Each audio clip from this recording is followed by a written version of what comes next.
So welcome. This is the second day of our Dublin Dante Summer School, and if the first day was dedicated to a travel within the borders of Italy, in its geography, in its the meaning that geography has through Dante's perspective and through the Divine Comedy. Now we really move out of it, and it is thanks to two Irish wonderful people. One is a star in the media, in Irish media, and the other one is a person that suggested the star to us and who is a star also for the Italian Cultural Institute. So let me introduce these two wonderful people that have accepted to take part in our Dublin Dante Summer School. Catherine Dunne, a writer, almost an Italian writer now. She has written 10 novels and a non-fiction book, and she has received the Boccaccio Prize. So we are really in that area already in the medieval time, but it is a very prestigious prize in today's Italian literary scene. And in 2019, she was the recipient of the Irish Pen Award for outstanding contribution to Irish literature. So a person that belongs to the world of literature that introduced me to the idea of bringing into the Dublin Dante Summer School an economist, and it makes perfect sense because Dante's preoccupation with money, economics, corruption is really central. So David McWilliams, thank you very much for being part of this project. I read you are ranked among the 10 most influential economists of the world. That before, once upon a time, you had a few real jobs. Very few. I've avoided them like the plague, which is very difficult. Right. What are you talking about? But now you write, and I hear you will be writing a book about money. I don't know if that is a rumor. You will tell us about it. But I leave it to Catherine, and I thank you very, very much for being part of this. Not at all. My pleasure. Catherine, all yours. Okay, thank you very much, Renata, for that introduction.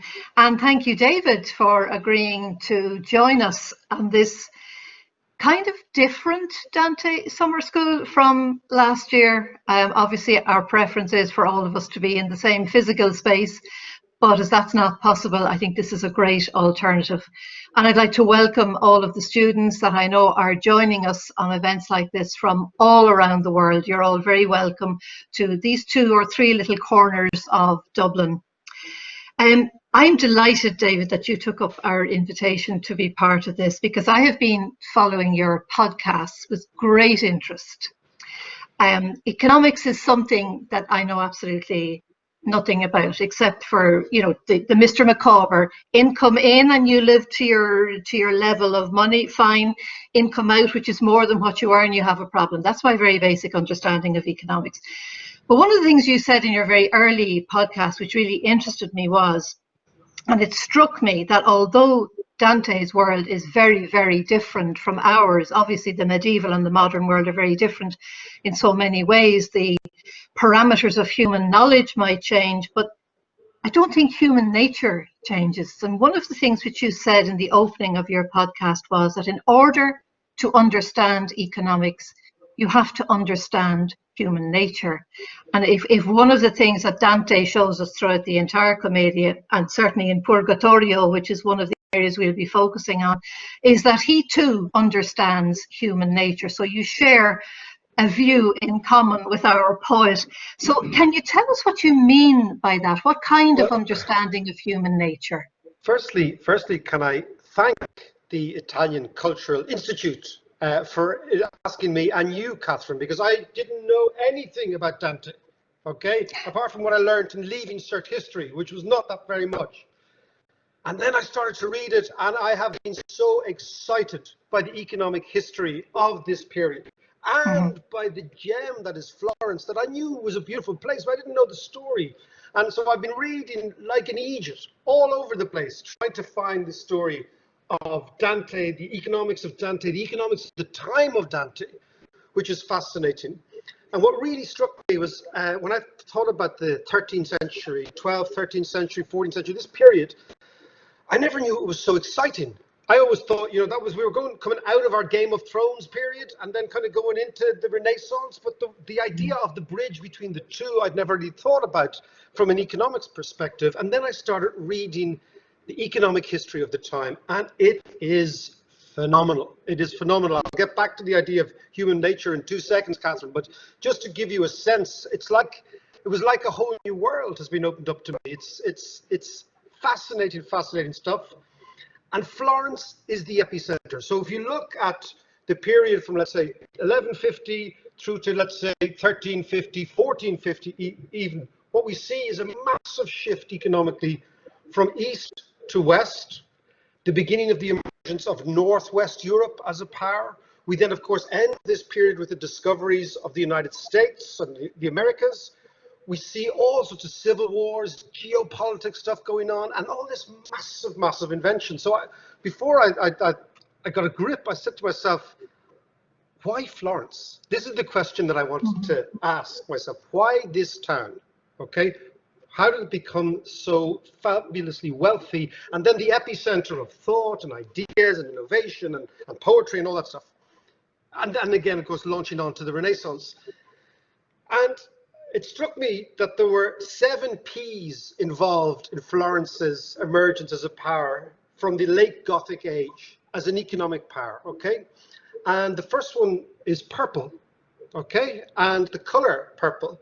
And again, I love this idea that we kind of feel that Marco Polo was the first guy to go to the east, but on the contrary, after the Crusaders came back, think about the Crusaders were soldiers, right? So what do soldiers do? They brag in bars about women and booze and gold and fortunes, you know, like Irish blokes brag in bars, right?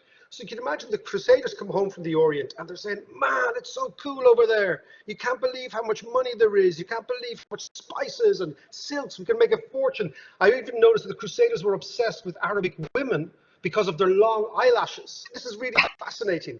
And the long eyelashes were just the evolutionary or genetic advantage that was bequeathed on people who lived in very hot, dry, dusty climates. So your eyelashes are just wipers to keep your eyes.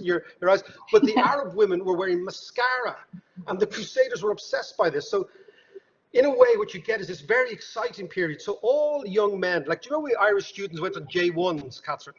Indeed, America, yeah. Right?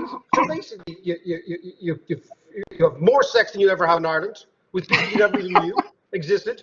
You have booze, you can go out, sex, drugs, rock and roll. Well, the Orient was that for young men of the time, wealthy young men. And so I'm reading up about the Florentine discovery of a way in which to dye clothes purple, because for many, we know, like, you know, when you see pictures of Julius Caesar, he's walking around in purple, because rich people walked around in purple. Why? Because purple came from sea snails, little mollusks. It was called Tyrian purple, and it's incredibly expensive. So if you imagine like a black risotto, if you're in an Italian restaurant, right? Same idea. So you have to squeeze the snail to get tiny little amounts of purple, okay?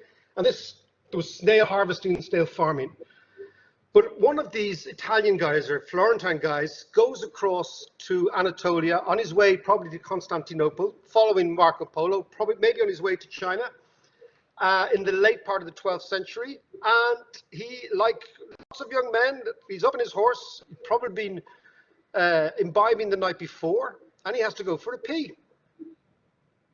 And he goes for a pee, maybe absent-mindedly, as most people go for pees, but he looks at the grass and he sees it going purple.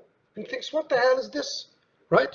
And what he did was he stumbled across a lichen that when the ammonia and potassium in your pee hits it, it goes purple. So think about this. So he said, wow, this is really interesting. And he tells the local dudes, and the local dudes said, well, we know all that. But what had happened was the Romans were using this way to dye, but in the Dark Ages, all those methods and technologies became lost, right? So Western Europe lost all this technology that the Byzantine Empire continued to have. So the guy's name, you guys probably know the story, I was fascinated by it. The guy's name, he takes this plant back to Florence. And of course, what happens is It's much cheaper than making dye from sea snails, right? That's the first thing. The second thing is, and this is the beautiful thing, is the Romans understood the power of P, okay? There's an expression in Roman expression called pecunia non olet, which means money does not smell. And we know what that was. That was a tax on piss. There was such a thing in Rome. Why? Because I think it was Vespasian, Emperor Vespasian, right? Put a tax on pee. Why? Because basically the Romans collected pee because they knew it was a source of all sorts of minerals. It's a mad thing to think about, but the Romans brushed their teeth with pee. Man, that's crazy, isn't it? Because it was full of what's the mineral? Ammonia, to whiten your things, right? So teeth, yeah. So the first P for Florence is purple. The second P is piss or urine, okay? The third P is another fascinating invention. So the Florentines bring the dyeing technology back to Florence, but they don't tell anybody, right? They make another amazing invention in Florence at the very, very end of the 12th century, and that is the invention of glasses, eyeglasses, okay? So people had known that if you blend glass in a certain way, it'll actually allow you to write your sight, but nobody figured out the actual mechanism, like hands-free. Okay, the Florentines figured this out. They introduced glasses, and what do glasses do? Think about it. As we all get older, we lose our sight. If you lose your sight and you're an artisan and you're working with your hands, you lose your job. So your productivity stops at about the age of 40. But what the Florentines figured out was hands-free glasses could prolong or almost double the life of an artisan. Now think about so all these inventions were in a way tied to personal economics. They were all tied to economics, but think about this, right? So you have, this is a productivity miracle. So they're innovative. There's a productivity miracle in the glasses. They don't go telling the world about the glasses either for quite some time to get themselves a productivity leap. So their workers much, much more productive, okay? And then around the same time in the north of Europe, you have the invention, the mass invention of the plow. And what does the plow do? The metal plow.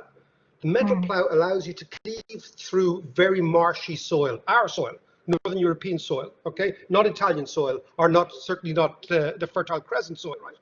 And once you do that, the productivity of agriculture goes through the roof in Northern Europe. And when the productivity of agriculture goes through the roof, people get rich because they're selling food to each other.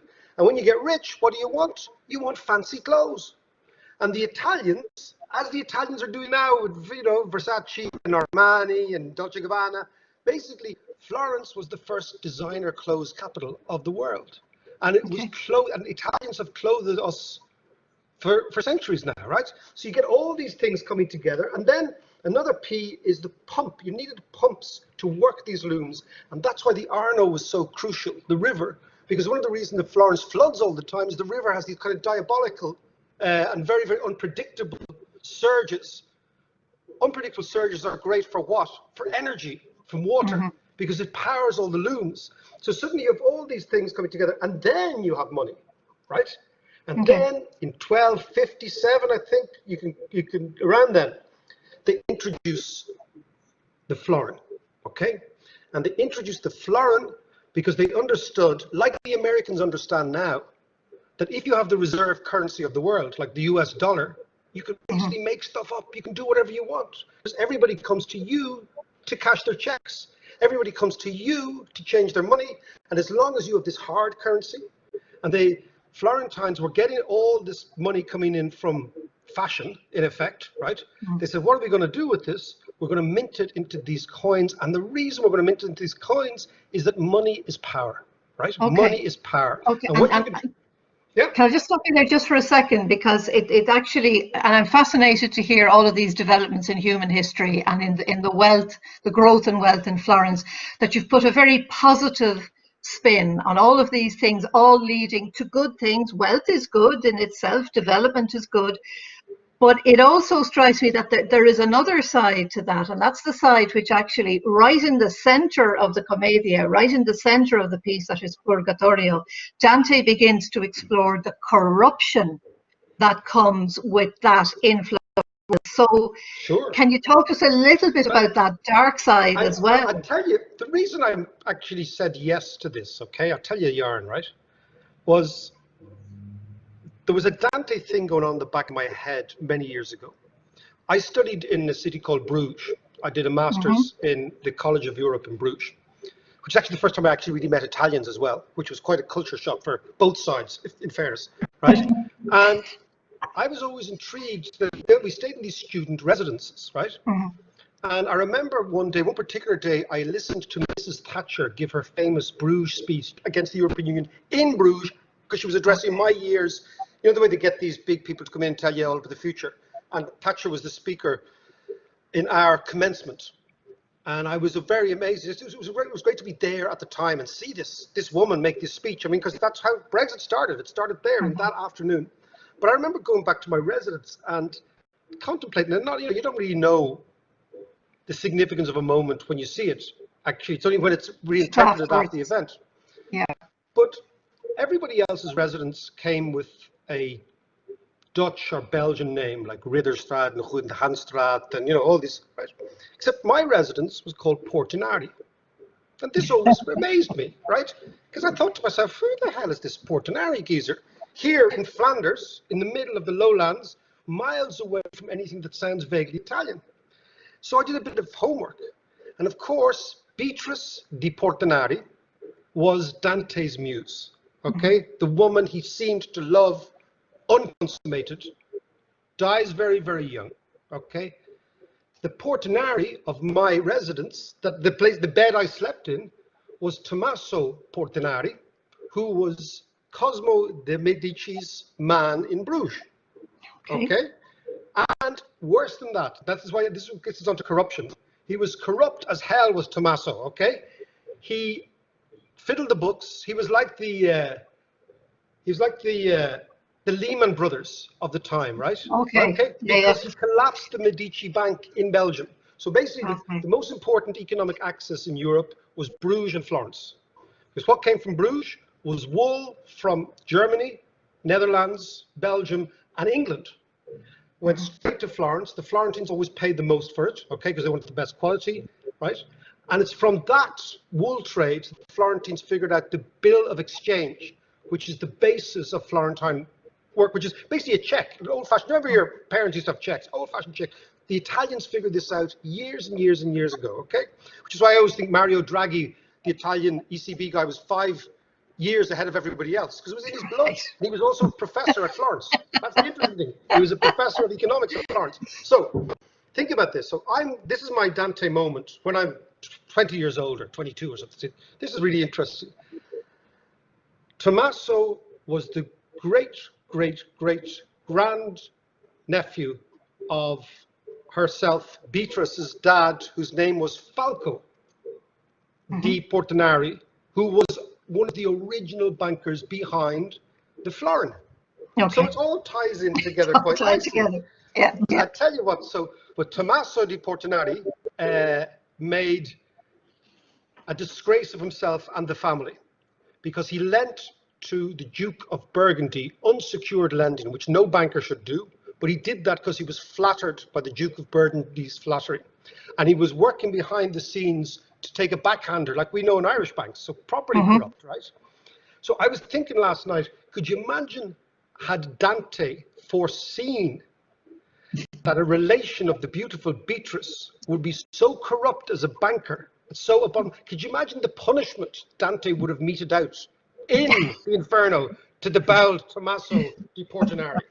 Well, he certainly has a good old go at bankers. Yeah, well, look, I used to work for 2 large banks. When I said I had a proper job, I worked for the Irish Central Bank, then I worked for UBS, which is the biggest bank in Europe, a big Swiss bank, and then I worked for BNP Paribas, a big French bank. That's what happened when I went to the College of Europe. You know what happens is if you're Irish and you can even understand vaguely a foreign language, you're sent off. So there I was kind of banished. I was like Dante. I was exiled out of Ireland to do the damnedest. So let's get back to the corruption. The corruption is part of the story, but this is where I'm going to suggest from my light reading, okay, that Dante was not against banking but was against individual bankers. Okay? And I really believe this. I think that Dante understood profoundly why the florin and the banking system was important. I think he understood profoundly that from that wealth, his wages were paid. You know, the guy was a poet. Poets need patrons, you know. He wasn't digging roads, or he wasn't plowing the fields, right?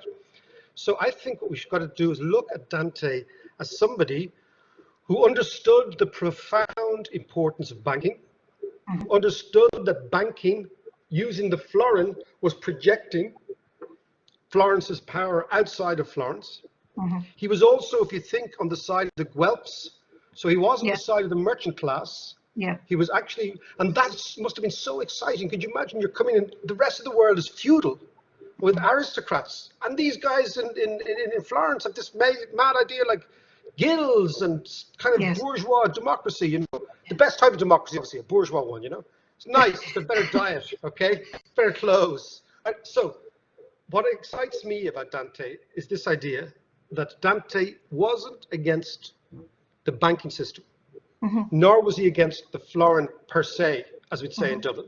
He was against the corruption of the individuals. And the beautiful thing, as we all know from literature, is he was wounded, and vengeance makes great material. It's a beautiful way, you know. I mean, and it's a dish best served cold. But while he might, so let's talk about this idea that he didn't actually hate banking. Yes, in fact, but the individuals who acted corruptly. But he does mention right in the middle of the Commedia, where he talks about corruption in detail, one of the things he says, which I think has so much resonance for us today, is that one of the worst kinds of corruption of the individual, if you like, is bad leadership. You know, leaders who are out for themselves, leaders who become corrupt, because he says what happens is people will either live up or live down to the standard of their leadership. And I found that a really interesting observation. So can just going back to leaders, I won't say good or bad, but what was Margaret Thatcher saying to you on that occasion? Well, you could imagine as a 21-year-old Irish student in 1988, 89, you can imagine what was going on in Ireland at the time. This is around the time of the Gibraltar killings. It was about around the time that the North looked as if it was really going to boil over. And Mrs. Thatcher was never, ever popular here. I don't think my English friends understand sometimes the depth of the dislike we had for her. Absolutely. And so you can imagine how incendiary it was for the likes of me, being one of maybe 7 or 8 Irish students. We did our only protest. We refused to stand up for her when she came in. We wouldn't do it. That was our on the blanket moment. It's a very bourgeois on the blanket moment, but nonetheless, right? Nonetheless. But she was an amazing speaker. She was. I'm sure she was. And I mean, I remember with herself and Reagan, I mean, her particular view, I remember at the time of there being no such thing as society, if you remember that famous comment. I do. It was everybody for themselves, if you like. But I noticed also, just while we're talking about leaders, you were rather disparaging about Christine Lagarde also, and this is in relation to what we're talking about in terms of debt and economics and the duty that we have towards the common good. I think lovely phrase, and perhaps our foreign students might like to know that you equaled her level of knowledge of economics to that of a 15 or 16-year-old junior certificate student in this country, that she's in fact a lawyer rather than an economist. No, but it's very interesting because you're talking about Thatcher, talking about Reagan, talking about Mario Draghi, or talking about Christine Lagarde. It is astonishing, to the outsider at least, how the policy or the passion or the agenda of one very powerful individual can actually make a huge economic impact. Well, so you have said, and I really like the phrase, among many other things you said in terms of economics, that what is important is rarely as complicated as these people seem to make it, and what is complicated is rarely important. So that's what I believe in life, actually. In life, what is complicated is rarely important. And what is important. But what do we need to get right then? What do we need to get right in economics? The problem with some economists is we're so ridiculously overeducated, right? that if you spend all your time doing sums, as I did for years, right, doing maths and all that carry on, right, in your head, you think the solutions have to be very hard. But actually, most solutions are very easy. But it's amazing the amount of intelligent people who don't accept that, okay? So Christine Lagarde is a lawyer. Lawyers are obsessed by contract, okay? The problem with that is that the economy is an evolutionary mechanism. It's actually not ever in a state of equilibrium. It's a thing that evolves. And consequently, contracts have to be renegotiated every now and then, because the conditions which pertained 10 years ago are not the same as the conditions now. So you take the Italian economy, for example. Christine Lagarde then said in her first public utterance just after COVID that her job was not to bail out in certain terms, or was not to worry about the long-term interest rate that was being charged on Italian debt. Well, she said that on a Thursday. The following Friday, that's what, 7 working days? No, she's a lawyer, so it's 4 working days. She said that she would actually open up the spigots and spend 750 billion euros with the objective of actually protecting Italy. So there's somebody who's no idea what they're talking about, okay? You can't actually go from we're going to do nothing to total U-turn, going to do this, right? I think basically what's wrong is that what intrigues me is people taking jobs that they're not qualified to do. This fascinates me, okay? And the higher up the tree you go, Catherine, the more likely that is to happen. Sure, yeah. So you get finance ministers who know nothing about finance, you get heads of the ECB who know nothing about economics. At least Mario Draghi was a trained, proper economist. And he understood exactly what was going on.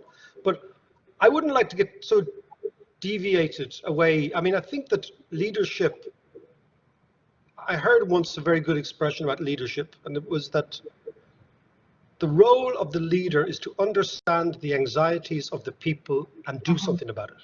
Right? That's all. That's the job, right? So you've got to understand what makes people anxious, what makes people nervous, what's keeping people awake at night, and do something about it. That's the role of a leader. And then there's 2 ways you can lead. I mean, we all know, I mean, someone like Donald Trump is a bully, and bullies lead by threatening those around them. Okay, they demand respect. Someone like Obama earned respect. By his behavior, by his actions, etc. So there's 2 types. Now, the only problem is, Catherine, bullies tend to get to the top a lot. They do, don't they? Because they threaten people around them. And I think to go back to Dante's time, you know, the real deviant in the soup for me is the Pope, Boniface III. I mean, he's a gem. I would love to go drinking with a guy like that. He sounded amazing, right? Okay, he just sounded like, you know, this mendacious, duplicitous, vain. Everything about him fascinated me. And in fact, Dante strikes me as a little bit naive, actually, as an individual. And I think, if I might say so, he was a bit of a snob, right? Dante was a snob. He was a social snob. He was hunkering back to, so what he hated, and you notice it's the same in Ireland, right? Rich people hate other people getting rich. Okay, that's basically one of the laws of life, right?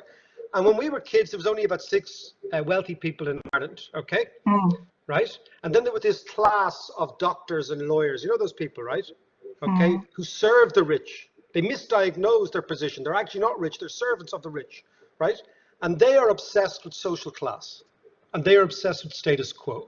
And they are obsessed with credentialism, like degrees and this, that, and the other, right? And accent and all these things, right? And Dante was one of them. From my reading of him, right, is that basically he was like as if he was educated in Gonzaga. Do you know that crowd in Dublin, right? I think you may be starting a very interesting discussion for the next thread of the summer school. But listen, one of the things, But I do want to come back to one thing that struck me in Dante, right? Okay. It's the story of Adam, who is the person that I feel very sorry for. It's in the 30th. I know you're doing purgatory, but there was no way I was doing purgatory without doing the inferno. Okay, right? I know I'm breaking ranks, but you know, but Adam's story is very interesting. It's the 30th canto. Okay, Adam was a forger, was a counterfeiter. He was also English. Did you know that? He was one of the very few foreigners in the book, right? He was English. He'd come over to Italy. Why? To make his fortune. Where did he go to? Florence. Florence was like New York. Everybody wanted to go there. Once they've taken all the goodies from the Orient, You wanted to go to New York. You wanted to see the big buildings. You want to see. So all these young guys came to Florence to make their fortune. Okay, and imagine how exciting it must have been if there was no monarch. There was a chance you might actually get your foot on the ladder, right? Okay. But Adam gets persuaded, it seems, by some other geezers, okay? And I don't know their significance, but you can tell me. Somebody will tell me when we tie it all together. To debase the currency, to add 3 carats of alloy, which was probably copper, take out the gold, right? Now, that doesn't seem like a big crime to me, right? It certainly isn't a crime that demands that you go to the 8th circle. Right? I mean, you're pretty up there if you're going down there. You know what I mean? Like sleeping with somebody else's wife, robbing, all that stuff. That's second-rate stuff. Murder. That's nothing to do with. But debasing the currency. So why did our friend Dante put poor old Adam down in the 8th circle for the reasonably forgivable, I would say, crime of debasing the currency? And the reason I come back is this idea that Dante understood that the currency was the social contract that the guilds had with the people. And I always think currency, you should look at it like a technology. That basically, the sign of a country on the skids is a collapsing currency. Everywhere, all over the world, for years. One of my favorite countries in the world is Argentina. Okay, I love it, right? But Argentina's currency is always collapsing. Why? Because the government is so bad, right? And as Italians will know, half of Argentina have Italian passports, so they escape all the time to Italy. And it was ever thus. And I think Dante understood that. Why? Because he was a member of the bourgeois class, and the bourgeois class never want anything radical to happen. Okay, which is why I believe Dante probably was a little bit naive in the face of the politics that was going on at the time, because he was clinging to the idea that the upper echelons of the merchant class and some of the landed gentry were like rulers by right, okay? And if you notice, hard currencies, strong currencies always benefit rich people. Why? Because they have more money than everybody else, right? And if you have more money than everybody else and your money is strong, so for example, Italy, for most of its recent history, had the lira, okay? So even rich Italians were getting poor as the lira kept falling, okay? So if you're rich, the idea is to, but most rich Italians got their money into Switzerland. I know that because I worked for a Swiss bank and I saw it all coming in, okay? That's what Swiss banks do. They're a safe deposit box for rich Italians, okay? Now, if that I think is interesting. So I think Dante understood economics much more than people think about it. And I think he understood because he was a little bit, or very aggrieved and vengeful, he didn't say this, but I think he understood the compromises that are necessary for an economy to grow. I really do. And I think at a certain stage, then he decided that those economic revolutions, imagine the population of the city didn't double, it didn't treble, it went up 6 times. Imagine what was happening to the society. Imagine how much fun it must have been. But what I love about Florence is it must have been great crack. It must have been such a hoot. So if you, I mean, you're looking at, you're turning Dante into an economist, I think, in front of our very eyes, which is probably a very interesting route to go down. But let me ask you then, following on from that, and Dante obviously being a man of his time and his own worldview, where the stars played a very important role. You know, people believe that the stars had a great influence on their actions and so on. Now, we don't believe in that. Shakespeare didn't believe in that. It's not all in the stars, but the phrase, you know, of astrological determinism, which was used to explain that particular mindset. My question to you is, has that world, and again, a narrow worldview of its own, of astrological determinism, has that been replaced today in the 20th and the 21st century by economic determinism, where everything that we do, political, social, cultural, intellectual, where it all revolves around economics and money? I think you're on to something that I actually believe, and I'm a bit of a heretic, right? I think that economists in general are very limited people. Most economists, when I read their CVs, they're so boring. They've never done anything, right? They've gone from, they get the best grades in their leaving cert, then they go to university, then they go and work in a bank, then they go to a research department, then they go to another research department. They don't take any risks, and then they come out. Have you ever wondered why most economists are poor? It's true. You don't really Wasn't something that struck me, David. No. But you don't really meet very wealthy economists because they don't take risks, right? Okay. Okay. As a general rule, you know, certain professions default to reasonably easy stereotypes. Like, this is the reason I put on an economics and stand-up comedy festival, because I think comedians bring out something from economists that economists don't even see that they have, which is they bring out the knowledge in a way. Now, it's interesting you talk about the times, okay? We're talking about the Dantean times and the pre-Renaissance, pre-Reformation, pre-Enlightenment times. Mm-hmm. It's very clear to me that you're absolutely right, Catherine, that economists are now the clergy of the medieval age. They basically said, don't worry about the world, I have a direct line to God. I'll talk to you in Latin. That's why they talk in this ridiculous language, right? Yeah. They mangle the English language so that you, the average person, doesn't understand it. Well, right? It seems to me that divine rule has been replaced by the God Almighty of the market, because the amount of times we've heard, you know, oh, the market wouldn't like that, or the market wouldn't approve, or it almost as though the market has taken the place of the medieval divine law. Yeah, and it's kind of ridiculous. I think that what has happened, unfortunately, is economics is now, in the United States at least, the single biggest undergraduate pursuit. Okay, so it's the one course that more people are taking. Right. It's heavily male. There are very, very few women. Women are emerging. Itself, yeah. And that explains something. But the biggest problem is that economists start with this notion, to get back to where we started, Catherine, that man is rational. I've never met a rational human being in my life, right? We are the most irrational, flighty, flaky, beautifully, how do you say, nervous, anxious creatures. We fall in love. How mad is that? Yeah. Follow football teams. Like, think about things that people you know do, right? And we don't know our own mind. We're not scientific. Humans are beautifully unscientific, and we're beautifully irrational. And we usually follow the crowd because we don't want to step out. Yes. Yeah. We are unbelievably influenced. What I would love to do is write a book on the power of gossip in economics. Right. Yes. Well, it's smoke and mirrors, isn't it? I mean, it's all a sense of confidence. And if people begin to lack confidence, then things begin to kind of collapse. But listen, I'm going to give you a couple of minutes now, because I know we're coming towards the end of this session. But one of the things that strikes me is you have you took yourself to Inferno, and I hope you had an interesting time there.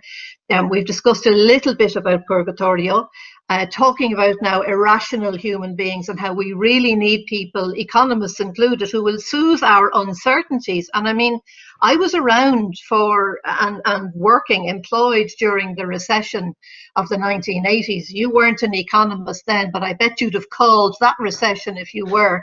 You certainly called the last one, and you were regarded as a voice crying in the wilderness. And yet everything that you said actually came to pass. So this inevitability of boom and bust, I mean, to me, Paradiso would be that we didn't keep repeating that cycle of boom and bust in our economic system.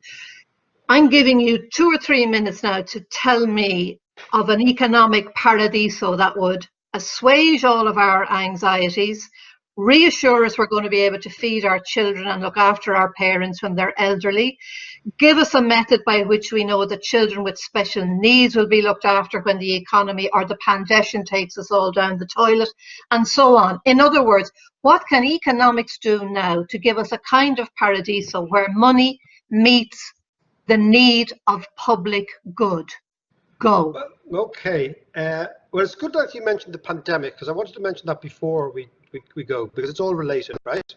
Is that what intrigues me about pandemics, all of them, is they're preceded by periods of great globalization, by great economic innovation, by extraordinary travel, by extraordinary loosening up of the system, by exchange of ideas, exchange of goods, people exchanging, i.e. meeting people they've never met before.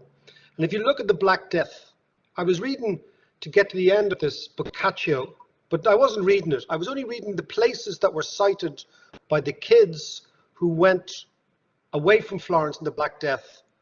And what was really interesting was just how cosmopolitan these people were.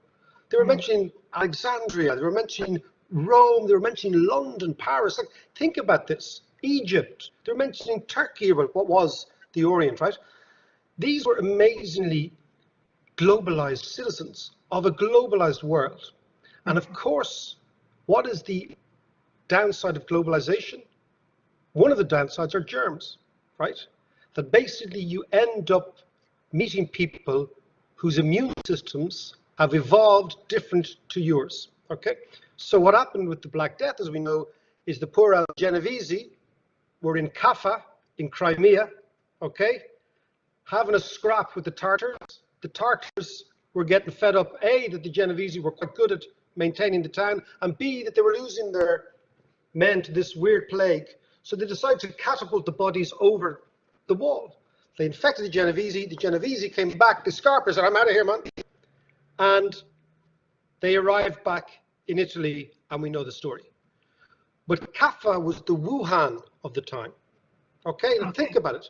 What has happened is we have opened up to people that we've never ever known before under this guise of globalization. And we've exposed ourselves to all sorts of unusual downsides, okay? This is not to blame anybody, but what I'm saying is great periods of globalization are followed by retrenchments, and sometimes the retrenchment is a pandemic. We saw that 1918 was the end of a great period of globalization from 1870 to 1918. Massive. That's when all the Italians left Italy. Most of them left in this period, okay? To New York, to Buenos Aires, all those places, right? Irish people too. So globalization comes with some very unusual invoices. And Mother Earth sometimes gives us an invoice. In this case, that invoice is this pandemic, right? And what it's saying to us is that you cannot be the master of nature. You cannot do this. Humans are only one animal, a gloriously beautiful animal, but on this planet. And what I found very interesting is how we have been, despite all our technology, struck down by a virus that is not unrelated to the common cold. Like it's, you know, it's part of the same family. So that then should give us time to pause and I think process and maybe then answer a question like yourselves, or the question you've asked, Catherine, which is there an economic model, a beautiful paradise? And I believe there is. I'm very optimistic, as you know, if you're listening to the podcast or the stuff I write. I think that it's almost like a version of love can conquer all, okay? But it's a very simple one. That if we start at our basic relationships with all of our people, our family, our friends, our children, our people we meet, okay? If you start with the basic idea of decency, your own moral code, right? And you lock that in and you treat everybody around you, right? I'm much more an evolutionary thinker than a dirigiste thinker, right? Many people on the left and the right, they think top down, right? That somebody can come along and wave a magic wand. I don't think that's the way the world works. Not the way I've understood it now as I get older. I think the world works in much more like evolution, that it works from the bottom up. So consequently, to tie it into your discussion about leadership, your own leadership starts with yourself, right? You know, it's very, very clear that some of the leaders in the English-speaking world now are malignant narcissists, right? But they always were, okay? I'm sure that Boris Johnson and Donald Trump were like that when they were kids. You know, fucking idiots. So you wouldn't give them the time of day. I have to say, do you know something? I think we've only scratched the surface, David. You're going to have to come back and join us again next year. Give us your expanded idea of Paradiso. Dante and class and economics. And we didn't get to helicopter money, and we didn't get to Japan, and we didn't get to all of those other things I wanted to ask you about. But listen, thank you so much for joining us. And I hope that we will see you again next year. Well, the chapter of the book will be written on power of money in Dante's Florence. Well, you're That's going to what this have is to all about. launch it. You're going to have to give it a physical launch will. party in the Institute of Culture, of Italian Culture I in would love Dublin. that. I would love that. That's a Great stuff. deal. Thank you so much. Thanks, It's a David. pleasure to see that Dante has triggered so many interesting observations. It's great. More to come, in fact. More to come. And thank you so much. Thanks for the invite. See you guys. Thank you.